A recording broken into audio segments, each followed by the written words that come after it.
A presentation that I did for Cengage in Dallas. Cengage is a publishing company, and they had this STEM experience, and my title, let's see if I can, where do I go around this? Press F5.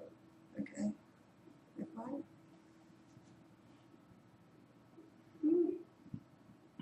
Now here we go. No, it's doing that thing again. Wait a minute, Oh, it's there it taking comes, its time. coming. Let me try something else here. This is the It's my show. computer is a little. All right, I may just be going down Just here. say cancel. Hit cancel. There you go. There you go. Well, you had it. Yeah, no, it went back. F5. Oh, enable content. Just Slideshow. slideshow. Yeah. My day computers are. No, just click slideshow. No, no. So Get out of the bottom right next to the slider? Always Yeah, in the you could bottom. do that. Over Always in down the bottom. Yeah, but I'm right here. From here and slide. Yeah, there you go. Yeah. You got it. Don't touch it. Oh, no, not again. Give it time. Take your It's gonna take a second. It's like- No, there you go, okay. Not for us. Not for us yet. It's not there. Crap. What do I do here? Dennis, help. Hold on. Sorry, I can talk about some of these things. Okay, we're 11 years into computational thinking. So the person that got us started on this was Jeanette Wien at Carnegie Mellon. And she did this presentation in 2006 and coined that word, computational thinking. And the idea that we need to get it down to the kids. We need to get them thinking because we need more creators than consumers of technology. Right. So we need them to really use their imagination. It goes along with problem-based learning. Rather than, teachers, especially college professors, teach the way they were taught. Yeah. And just tell me where I hit to get to the next one, okay? Space bar. There you go. Okay. There you go. Yeah. So we talk about digital skills, and this is a digital skill for everyone, all right? And if you want to contact me, my name is Arta, Szathmary, the S is silent, @gmail.com. I am retired from Bucks County Community College, but I continue to teach there. And I am teaching at Villanova and Passaic. Yeah. All right, I'm like, Wow. all over the place. It's kind of fun. So what is CT? What is computational thinking? Critical thinking and computing power equal making decisions and innovative solutions. We've got to get people to use these things to make good decisions and use their creativity. Whole lot of stuff on there. I'll send it to you. But I picked this up because if you look around here, there's a couple of things that I went, oh, what's that? This slide is from the United Kingdom. And they are ahead of us in so many ways. It is an embarrassment. And yeah, that's not it. Wait a minute, one more book. Yeah, found it right now. Oh, here it is. The power of computational thinking. And if you want to get like, what is it and why should we be doing it? Here's the Bible. It gives you all kinds of ideas on what it means and why we should be doing it. And Paul Curzon and Peter McGowan are two college professors from the United Kingdom. And in the United Kingdom, if you look around here, is there anything that you go, what are they? Oh, they spelled organized the wrong way. All right, you go, oh, look at that. Okay, break down words. We're going to, part of computational thinking is decomposition, breaking things down, modularizing things. Oh yeah, that sounds familiar. You know, we always break things down so that we can build them back up. Where? This is for primary terminology. Kindergarten through 3rd grade. All right, they're teaching these skills. They use the word break apart, and early foundation years use pieces. What are the pieces to solve this problem? All is the same thing that we have to do it, whatever it is. And they're giving some ideas, you know, that you can talk about. Identify the playing positions in a rugby team. You know, who cares? I mean, where's the football team? We need to know. This is the one. Top trumps. I'm like, what is that? Does anybody know what that is? It's a card game. It's where you're trumping something. another card, yeah. And it's like the capitals of the states, and it's all these different Trump games, and I'm like, oh my God, does he own that too? I don't think so. But the idea of computational thinking means that we have to break things down into what we can understand and recognize patterns. You know, to be a programmer, you have to recognize patterns. How many good programmers have a musical background and understand that and can identify things and that word sounds like, look for patterns in things. All of the examples that they put around here, logic puzzles. Oh, I love the one time we did just on logic puzzles at one of our meetings. You know, it's things that we do as computer scientists that we need to encourage early foundation terminology. Preschool, first, you see kids with their iPads and it's edutainment. They're learning their colors. They're learning the matching. They're clicking and dragging things at 18 months, right? They're using the technology already. Drawing, you know, sorting and classifying activities. These are all things that we do, but it's all part of computational thinking.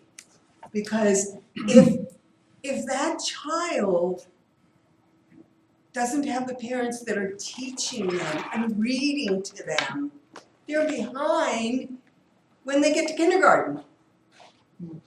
How many of your own children and or grandchildren are reading in kindergarten? They're reading. They're on like a 3rd grade level, reading. Why? Because we're introducing to them at a very early age. They're picking up on it, they recognize it, and you know, pattern recognition is very important. Abstraction. Right? This is the hardest thing, you know, of focusing on what's important and ignoring the unnecessary, right? How many times can't you do that while you're on Facebook? You know, it's like, I gotta focus. It's hard to teach this to university students. Yeah. They're doing multitasking. Yeah. But I was reading an article about what they call flow. When you're in the flow, Yeah. You know, and all your creative juices are going. And that's when you're in a hackathon and you're staying up all night and you're enjoying it. You know, you're getting all of the energy there focused towards the goal that you want. You might be at a hackathon, you might not be. Yeah, I used the hackathon because he mentioned that, but where even if you're sitting at your computer doing what you're doing, the time, you know, like my husband says, he doesn't allow me to be at the computer after I've turned on the stove. Right. Yes. We burned a lot of things, you know. I have to stay in the kitchen. I'm not allowed to go back to my phone, you know, whatever. These are the kinds of things that we're talking about. And this is a big part of that computer science principles to make sure, and it's not meant to be a high grade 12 course, it's meant to be a 9th grade course. And they can do it in, I'm saying that, they might not be offering it, they can get a college AP credit in 9th grade if they take that course at that time. And then you have them so they can take other programming courses or other engineering courses in high school and make some decisions. And you're getting them interested in it. And abstraction is a big part of that. Designing algorithms. I'm currently working at Villanova, and we're teaching a course for non-majors. And one of the things that is big in that course is algorithmic design. You have to, even if it's from following a recipe or putting a recipe together or trying to decide, write the algorithm on how you're going to get that drone to fly. And without them giving them a box, you just say, what do you have to do to get that drone to fly? And they've got to think about it. And they go, oh. And then you give them the box and you say, you can read the directions now. And modify your own algorithm if there's something you missed. So getting students to think ahead, the design is so important. Okay. They have the different names at the primary and early years foundations and what it really is. So I'm not going to spend too much time on that. But ISTE has standards for all students. It's an international society of technology educators. And do you go to ISTE or have gone to ISTE? I spoke at ISTE this year, yeah. So can I just say one thing about that? Those standards I said we are writing, we are basing them on computational thinking and engineering design principle and seeing the overlap between the two. So, and that explanation of that breakdown was excellent. So I will share that with the Department of Education if you can share that with me. Yes, I will. I'll send it to you. Yes, please do. Okay. All right, so, ISTE is an international society. I found going there is overwhelming. I don't know if it was for you. It was phenomenal. It was in San Antonio, and there's 20,000 people. Oh. So it's going on. There was one at Atlantic City that I went to. It seemed more like a trade show to me, rather than an education. Well, they give you all the free stuff. They have the trade show. You have to ignore that and go to the speakers. They put all of that's where the marketing comes from. But you have to say, I don't really need 7,000 pencils. Or whatever they're giving away, pens, or whatever. I'm coming for this track. I want to learn more on that track. So, and you have to really focus to get anything out of it. CSTA has come up with their own standards, and that include computational thinking, collaboration, computing practice, computers and communication devices, and community, global, and ethical impacts. All of those are meant for 9th through 12th grade students. No matter if they're going to be programmers or not, they all need this as soft skills of being an American, of being a citizen. These are the things that we'll be dealing with in the future. Okay, in my thing, I had them form small groups. So we're not going to do that here. And just go a bit of history, and I'll skip over most of it, but I got some pictures of some people. You see him, right? Yeah. Mitch Resnick. He was here. And I have his book. This is me, lifelong kindergarten. Yeah. And and as I say, cultivating creativity through projects, passion, peers, and play. Right? We want to, that's one of my things. I'm in kindergarten every day. I learn something new. I play. I play well with others. We can go back to Seymour Papert. at MIT. And this is Jeanette Wing. I do have a video, but I'm not going to show it here. I'll put the slides up. You can go and see all this stuff. Why is this important? We need citizens to be creators rather than consumers. Employers are looking for these skills. Students today are less fact memorizers and more innovators, creators and thinkers. They are learning to think outside the box and apply what to real problems. And that's what we need. And that's a quote from Banyan. I picked this up because it was such a good thing. Notice that it's Star Wars droid from Little Bits. Okay, Little Bits. Everybody's in the market here. Little Bits are these devices that you can build electronic circuits. And they snap together, or they're magnets, so you can build things with these. And I have 11 grandchildren. They were at this, okay? So this is Little Bits, but critical thinking and problem solving, collaboration. How many times you walk, when we were in elementary school, we were told, don't talk, don't pass notes. Okay, well, isn't that what you do at work? Is you talk to people and you send them email and they respond. And we were all taught not to communicate with others, though. That Working with someone else is cheating. mm, You get finished. communication and creativity. So those are all important things. And they have a, I have it. It's a drawing that is R2D2. This I wanted to show up, not exactly for everything that's there. There's a big thing about graphic note-taking, sketch noting, and this is 10 reasons to teach coding. You know, and this is Sylvia Duckworth, and she has books.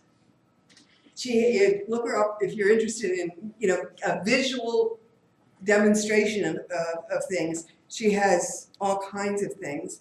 Again, tools and techniques. We have somebody in Bucks County, in Pennsylvania, Brandon Lutz. He does ISTE presentation 60 and 60. He does 60 apps in 60 minutes. That's his presentation. Oh my God, that's so funny. Oh, whoa. But it's not coding. It's saying use this app, use this app, use this app, use this app. All right? It's overwhelming. But it's, you know, it's getting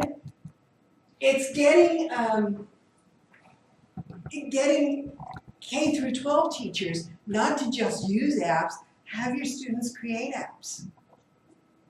You need an app to do something? Figure it out. Let's get it, let's do it. I just want to take 1 minute, and it's going to be less than that. And I brought things that at the end of this, you can come up and play with anything you want. Okay, so these are most of the things that I brought. And what I did was when I did the presentation, I had each table take something and do a little bit more with it and come back and report back. There are board games. Code Monkey Island. Robot Turtles. Hey, forget the Monopoly. Forget the sorry games. We got good ones, okay? Snap Circuits. Yeah. Oh gosh. This is the newest one that I got. This is a motion detector that you put together. And this is like, so when somebody comes into your room, it buzzes. You know, the idea that you know somebody's coming into your room. And here's a little bit bigger kit. Yeah. Of Snap Circuits. And 11 grandchildren. You know what they're getting for Christmas. Okay? These have been around for years. They also have ones that you can actually code. All right, so you go up the levels. And they start at like 100, this is a 500, they have a 750. And then they have some even more advanced ones than that. Bloxels, did anybody ever do Bloxels? Okay, new thing out. This is from Mattel. You build your background on this little grid using little boxes. I didn't bring them with me because I used them, and they're in the back of my car. I just didn't bring them. And then you go to their app, take a picture, and it becomes a digital game on their tablet or their phone, and then they can modify it. Not really coding, but in 45 minutes they've got a game that they made, they created, and they can actually post it, and given the X and Y coordinates, they can share it with somebody else. Here's the address out in the Bloxel universe. Oh, that's cool. Go play my game. That is Binary bracelets. All right. With pipe cleaners and these, you can get the children to learn binary Oh, God. and ASCII code. Oh, that's hilarious. All right? And they love it. You can get, well, I had one girl that I told her about it. She was a high school student. She was going to be doing things with middle school kids. What they did is they decided to write a secret message, and everybody put a different letter together, and they put it in the lobby of the school and asked everybody else to decode it. Neat. You know, so it was a thing. And that comes from code.org. Code.org has a complete curriculum, spiral bound, free. And it has unplugged activities, these are called. Things that you can do in the classroom without getting to the computer. Microbit. Has anybody seen a microbit? Okay, this is, Arta. no, I'm out of time. I can't believe how many toys you know about. My husband's very patient. He has no idea. Buying all this stuff. Okay, this is a microbit. Wow. This microbit is programmable. Huh. It plugs in with the cord in USB, and it comes with batteries. Everybody who went to CSTA National left there with a microbit. Oh my God. Okay. Purchasing price of a little kit like this is about $16. Every student in year 7, that's 7th graders in the UK, get one. Whoa. Oh, cool. Wow. Everybody in grade 7 gets one as their very own. Where? In the United Kingdom. Okay. Harvard has CS50. Has anybody watched CS50? I know about it. You know about it? Okay. This semester, CS50 is that course for non-majors. It's the first one to use Scratch. First one to use College Scratch. level. This year, everybody in that course was required to buy this, and their final project is to do IoT, an Internet of Things activity for their final project. Out of the box, makers.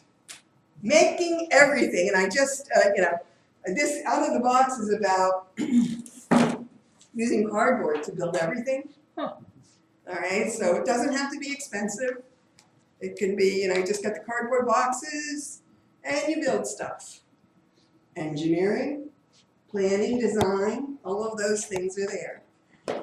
All of these activities that I've been talking about could probably start kindergarten, first grade, and different levels all the way up. I have Codemaster, and I heard about these at the CSTA in the summer. They're by the same Think Fun. And they're games, one-person games on learning about how to code. Okay, so I brought those so people could look at those there. And this is the, it's like a spiral round book, and then you're trying to decide how to write the code, how to block the code. So there's those kinds of things. I didn't bring it with me, but I have it. Thanksgiving, my kids, my grandchildren played hopscotch programming game. Okay, ages 3 and up. Okay, so the fun group work was to come up, get this, and make a short summary. So, oh, I forgot to mention these. These are one of my favorites. They're building things, and they have STEM challenges in them. Instead of Legos or whatever, we have little things that will connect together. And children can use their imagination and build something. What age is that for? This is 8, let's see, 300 pieces. I think it's 8 and up, they say, but it could be younger, I'm sure. Let me see if it says it on here. We should have videotaped parts of it. And they have there's a lot of things that have the cards that are individual cards, yes. Well, I think there are a lot of wonderful, exciting possibilities, and we certainly don't want to pour any cold water on your enthusiasm. But,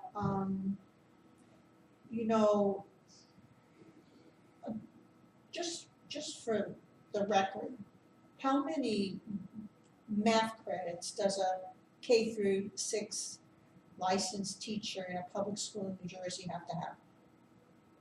Probably 3. I don't know. I'm not from New Jersey. Okay. I'm not from New Jersey. But there are a lot of people looking at this problem. I would ask you to look up Mark Gusdell from Georgia, because he just published something about preparing our teachers.